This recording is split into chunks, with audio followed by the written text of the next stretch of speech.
Hello mga mare! Ngayong araw ay kukunin na namin ang aming bagong sasakyan. Kaya tara, samahan nyo kami.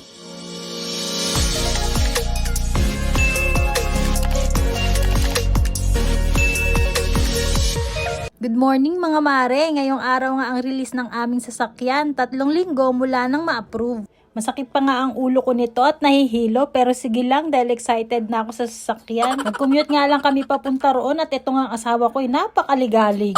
Hindi naman halatang excited din siya no? Paano ba naman? Parang may 5 years na yata siyang hindi nakakasakay ng tricycle tsaka ng jeep. Lagi nga lang kasi siyang nakamotor pag umaalis. Kaya ayan, masaya siya at nakapag-jeep siya. Nga pala mga mare, konting kwento na lang din. Dati nga rin pala kami may sasakyan, 7-seaters. Pero pinaas yung balance namin sa kaibigan ko kasi naman nangihinayang ako. Nakaparking lang siya sa labas tas hindi namin nagagamit. Ang laki din naman kasi ng monthly noon, 23,000. Kaya ayan, meron nga kaming sasakyan. Wala naman kaming panggasolina. Tapos sa 10 months na wala kaming sasakyan ay ang dami kong na-realize. Sobrang hirap pala pag wala kang sasakyan, lalo na kapag umuulan. Tsaka naglalakihan na rin kasi kami mag-asawa. Tapos si Akiro lumalaki na rin, kaya ang siste hindi na kami kasya sa motor. Kaya sabi ko sa asawa ko, tara kuha tayo ulit ng sasakyan, pero this time yung sakto lang sa atin, sakto lang din yung monthly para naman hindi tayo mahirapan at may panggala pa tayo sa mga susunod na araw. Kaya ayan mga mare, nung makita namin yung sasakyan, sobrang na-excite ako at sobrang natuwa ako kasi pulang-pula siya. Ganyan talaga yung dream car ko, kulay red. Ang kagandahan nga nito mga mare ay free na rin yung tinted niya, kaya hindi na kami gagastos para magpa-tinted. Nga pala ang dealership namin ay sa Suzuki San Jose del Monte, Bulacan. Masaya nga kami sa naging service ng agent namin from approval up to release. At eto na nga mga mare, may exit clearance na nga si Espresso kaya maiuwi na natin.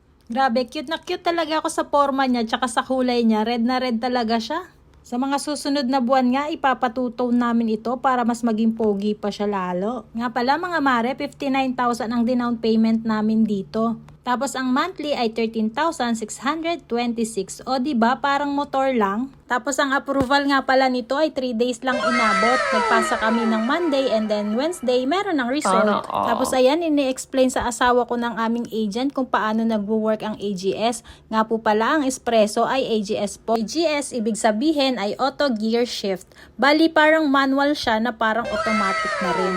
Isa nga pala sa nagustuhan ko ay meron na itong Android at Apple CarPlay. O diba sa presyo niyang 660,000 ay may ganun ng feature. Wala yan sa iba. Kung meron man, yun ay nagpipresyo na ng 1 million. Okay rin yung space niya sa loob. Hindi kami masikip. Pagka tinitingnan mo nga yung sasakyan, parang ang liit-liit lang niya. Pero pag pumasok ka na sa loob, saktong-sakto lang. Ang height ko ay 5'3", pero kita nyo naman sobrang luwag pa ng legroom. O diba, pwede ka pang magdekwatro.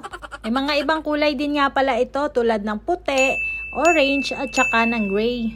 Eto nga, pauwi na kami at tuwa yung asawa kong nagdadrive. Kasi nga iba daw yung driving experience, kusa daw nagsishift yung gear. Ayun, may nakasalubong kaming kulay orange, nakita nyo ba? Finally, nakauwi na kami at ayan, kitang-kita kami sa CCTV. Akala ko nga kakasya siya dun sa may parking lot namin sa tabi ng motor pero hindi pala, kaya dyan na lang muna sa harap. Tapos nung gabi nga ay ginala agad namin si Akiro dun sa may park na malapit lang sa amin at ayan, tuwang-tuwa siya. Hanggang dito na lang mga mare, bye bye!